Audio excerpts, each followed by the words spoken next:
Welcome to Time for Hope, a ministry of Hope for Living Media Church and Bible Study Time Incorporated. Here's your pastor and host, Dr. Freda Crews. Welcome to Time for Hope. I'm Dr. Freda Crews, your host, and joining me to discuss her book titled Fighting for Your Marriage While Separated and subtitled A Practical Guide for the Brokenhearted is author Belinda W. Rooks. Having experienced the pain of a severe marital separation, Linda found the hope of a reconciled marriage and is eager to share her experience of hope with others who are suffering through a similar circumstance. A home ripped apart by one spouse leaving reverberates with a host of unanswered questions where simple answers don't exist. In the midst of the turmoil, reconciliation may seem out of reach, but there is still hope for those who are willing to fight for their marriages. In her practical, scripturally grounded book, Linda uses her own life experiences to help men and women who are separated to be hopeful for restoration in their marriages and to discover life-changing truths about God, themselves, and their marriages. For more, stay with us. And Linda, I greatly appreciate your coming to share your life experience with me and my TV viewers. I know that your book lays out a lot about the subject that we're talking about, but it also says a lot about your spiritual journey. And I really appreciated that part as I was going through your book. If we are children of God, we have spiritual journeys, don't we? Absolutely, absolutely. And it's wonderful to be here with you. I really appreciate your having me on the show. And we're going to put this out. We're going to be in it for 2 weeks. I couldn't possibly get out what we need to get out in a week. And I put out so much until our viewers very often, I think, feel that they don't need to order the book. But there's always plenty left in a guest book. That I encourage my viewers to make sure that they get a copy of the book, because I couldn't possibly, and I thought, we could spend a month at this. We could. We could. I think we really could. We could spend a month at this, but of course we're going to get it done in what God wants put out for now, and they can get the rest of the story in your book. We're going to put it within 2 weeks. But anyway, it is a subject I'm a little familiar with, that because in my 25 years as a professional counselor, I did have this particular subject more than once, this particular happening in a counselee's life that came to see me more than once. And I had couples that came that their marriages were in trouble, and they were willing to come together and work on it together and maintain their marriage. Then I had those that could only come along because the other one wouldn't come with them. And then I had some that were successful through counseling and the help of the Lord, like you brought out so graciously, which I so appreciate in your book. And then I had others just made the decision, and I even agreed with them. It was no need to try any longer. It was done and over, and they needed to move on. And I believe that does happen in some marriages. Do you agree with me on that? There are times, but I think most marriages have hope. But there are times, particularly with a physically abusive situation, that would be a really hard one. Although even there, sometimes, if you give it time, I think one of the keys is giving it enough time, because God needs time to make changes in both people. And I think what happens so many times is we just don't want to give God the time to do what He wants to do. But if you think about it, when a marriage is falling apart, there is something very broken happening. And one of the things I talk about when we do our classes is to have a healthy marriage, you need two healthy people in the marriage. And so one of the things that I think God's purposes is when there is a broken marriage, is He wants to bring each of those people to Him and make new people of Him. And it takes a while to do that. It doesn't just, it doesn't take a few months or a year. Sometimes it takes 4 years. In my book, I even have a story of people that took 7 years. And but it's a matter of giving God the time to do what He needs to do in each person's lives. So when you think about it, no matter what's happening in people's lives, if God can work on their lives, and the person who has been left, who is committed to their marriage and loves their spouse, I mean, for them, if their goal is to see their spouse become all that God wants them to be, then praying for that spouse to make the changes he needs to be is really key. But it takes time. It's just not going to be quick. So, when you think about it, okay, why do you get the divorce? Because you want to move on and get married to somebody else, or what is it? So many times, if you will just give God the time, He can bring the marriage back together. And the book lays out a lot of the steps that you need to take. But I appreciate so much you bringing out that one has to be very careful about remaining in an abusive marriage. Yes. And of course, being on international television, Absolutely. I have to put that out. Absolutely. And we have prayer requests. We invite prayer requests, and we have them, and we pray over the requests that come in. And very often it has to do with continuing to live in an abusive situation. No, and we absolutely. cannot. You and I, neither of us could say do that. Right. And they might eventually could work through it, and the one that is abusive, and usually it's the man, can find the Lord in a way that they could seek to be delivered from their abusive ways and their and so on and so forth. But in that situation, they need to be separated. Legally, we want to make sure that we put it out. We're not encouraging anybody to remain in an abusive marriage without seeking the appropriate help. Right, and in that situation, they do need to separate. Don't stay in the marriage if there's an abusive situation. And I do have one whole section on that. Sure do. And I appreciated that about the book. Because one of the things, one of my fears has been I don't want people to read this book and thinking I'm encouraging them to stay in an abusive relationship, because that is not, absolutely not what I'm saying. Sometimes abuse is not physical. Sometimes it can appear in other forms also. And those are a little bit easier, maybe if we can use the word easier to handle, but we're talking when there's pure physical harm, get out. Absolutely. Until it can, if it can be fixed, until it can be fixed. So your husband left you.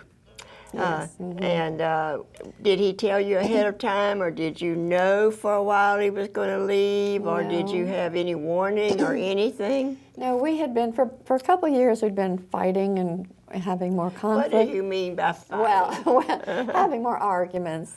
And typically what would happen with our arguments is we'd get in an argument, and he would walk out the door and leave for a little while, and then he'd come back, and we'd both act like nothing happened. So that was kind of a typical pattern that we had. So when he actually left, when he stayed left, it was an Easter, and we had an argument. And of course, I had the ham in the oven, and the table was all set and everything. And he left after the argument, and I thought he'd be coming back, but he didn't come back. And then I thought his parents had a condominium nearby, and so I knew he was probably staying there. And I thought, well, he's just trying to make a point, that he's mad and everything. So, but after 3 days, I started getting really worried, and I thought, okay, this isn't what's typical. And you were not afraid that something had happened to him, or that well, I knew he was there to tell you, anything? because actually my daughter went and checked and saw his car out there, so Oh, okay. so we knew he was there. All right. But anyway, we after 3 days, one of our mutual friend went and talked to him, and he told me that Marv, my husband, had said that he was going to stay gone for a while, and he didn't know how long, and he couldn't go on the way it was, and so at that point, but he didn't tell him, I'm through, I'm never going to return, I'm going to get a divorce or anything like that. No, he didn't say it that way at all, and so, but I fell apart. I mean, I totally, because after you got this message. Yes, after his friend said that, and because I thought, I mean, we'd started our marriage just totally in love, and we'd had a really good marriage to start with, and I thought he loved me, and I didn't think he'd ever leave me. I mean, that was just a shock, and I mean, literally, it was painful, literally, physically painful, just the whole process, when he did leave. So it was really hard. You found yourself facing a totally new world, didn't you? I absolutely not did. just a new situation, a totally new world. They're telling me it's time for a break, and we'll pick right up there when we come back, and we will be right back.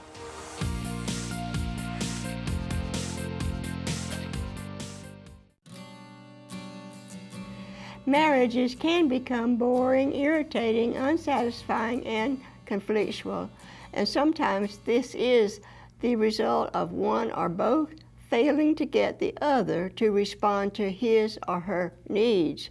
Too often, couples fail to get what they need from each other because they are either afraid to ask or ask in self-defeating ways. To ridicule or nag each other will prove ineffective. But you answer, what am I supposed to do when my mate is unresponsive to my needs?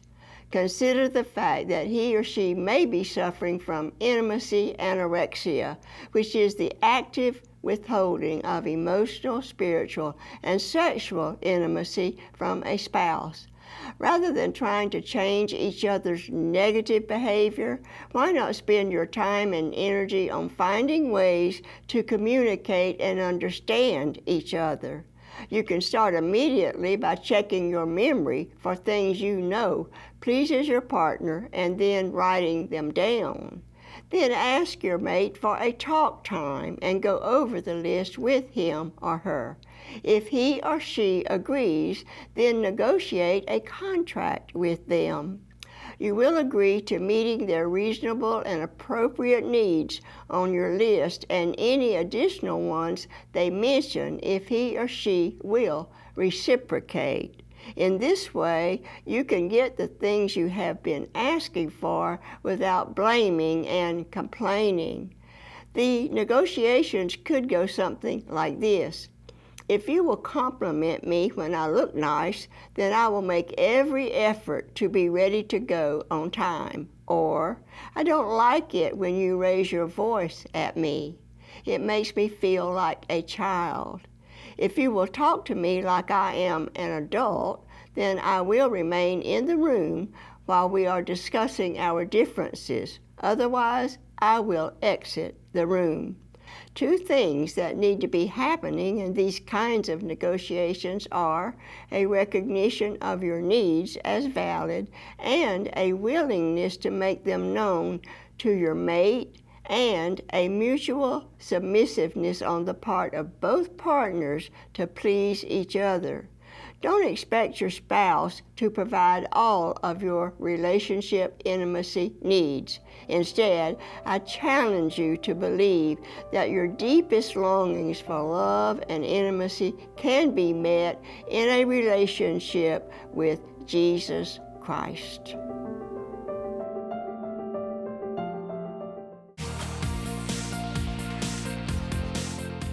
Thanks for staying with us. Our guest for today is Belinda Rooks, and we're discussing her book titled Fighting for Your Marriage, while separated. And we're going to make 2 weeks out of this discussion, as I usually do if it's a good-sized book and has a lot to say and so forth. So I would ask you to hang in there with us as we take what I believe to be some great, outstanding things that we can put out, but there's still much left in the book that we will not get to talk about and lay out. So I'm going to encourage you right now, if you're in this kind of situation the book is talking about, or you know someone that could use the book, I'm going to encourage you to consider making sure that you get a copy. And of course, our announcer will tell you how to do that. And Linda, we left out, I said we'd try to come back to where we were. Do you remember where we were? Well, let's see, where were we? Because anyway, we can pick up. You're in a new situation. Your spouse has left, and and you lay out some things that you should do. You learn should be done immediately, and you apparently did some of these without even having been there before. But the first thing is to realize that it is something that you didn't dream about and you're not imagining. It's real. And I like for people to accept. The word acceptance can go a long ways. When you see the truth about something and you realize it has happened, the next step is accept it. So I'm not saying accept the fact your husband left you, or I'm saying accept the fact you have just entered a new phase in your life.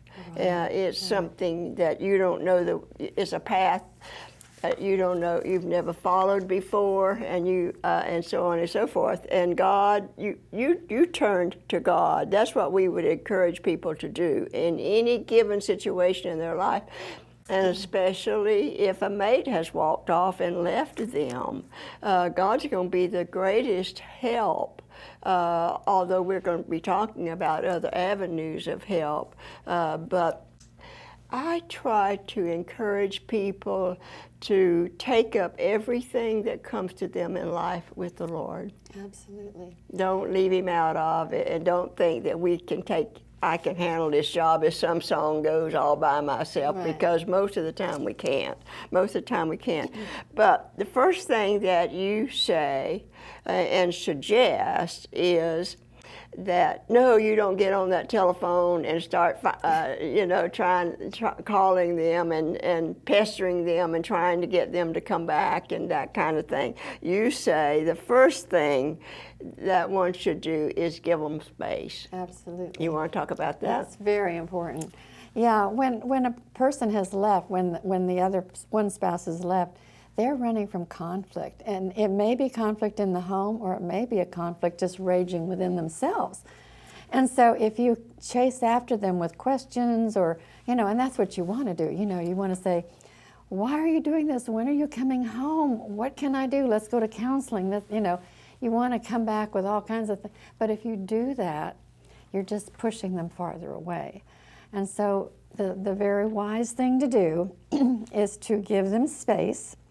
And while you're giving them space, you focus on God yourself. You put it in God's hands as much as you can. I mean, you're really in pain, and it's not easy.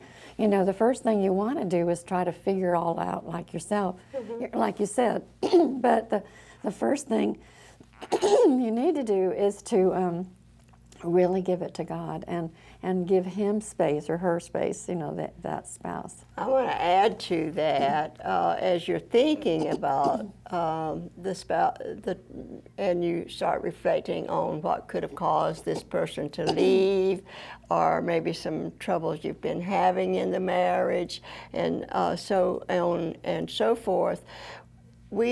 That's when we need to begin to see, well, why in the world would he have done this or she have done this? What have I done? Now, if one has been in an adulterous affair, then we have reason to know that if they're probably with the other person, which can be heartbreaking, but we might not have found out yet. That might not be a part of what we already know about the departure and so forth. But you do say, give them space. No calls, no emails, no text, right, and no pressure, right, and exactly. no pleading. I would add to that, no, Right, exactly. no pleading. And I also saw a note in your book, wait and pray to hear from the departed spouse. I would find that very difficult. I would find it very difficult to do in that kind of situation. Mm-hmm. At a later time, and I wanted to ask you about this, you can become an olive branch. What did you mean by that? Well, I kind of put out an olive branch, and just just to let them know you're not just you don't care anymore, and you're glad they're gone. You might put out an olive branch to just say, how are you doing? But it should be positive.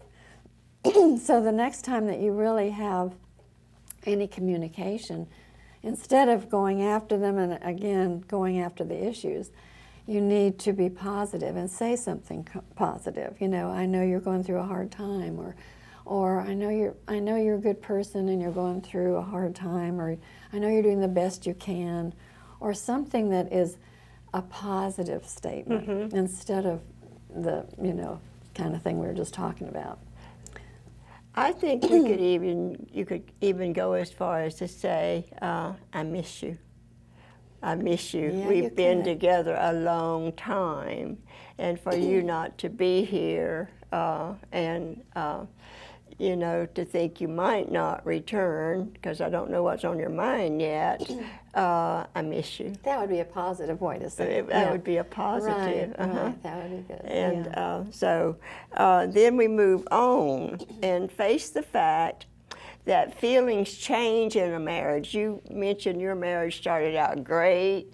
Just how long was it great?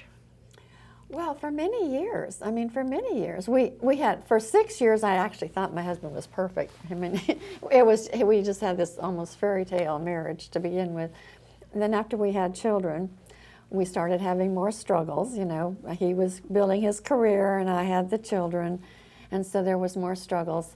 But eventually, we started working, we started having some pressure and some problems. And so how long were you married before he left? We were married almost 20. I haven't actually put it all together. It was somewhere in that category of 25 years or something like that. Well, as I said, we're going to make 2 weeks out of this, and I'm going to be closing out for today's show, and we invite our guests, our viewers, to send in their prayer requests, and we take them up on Monday morning here. If I don't feel it's an immediate need, and go ahead and pray over it.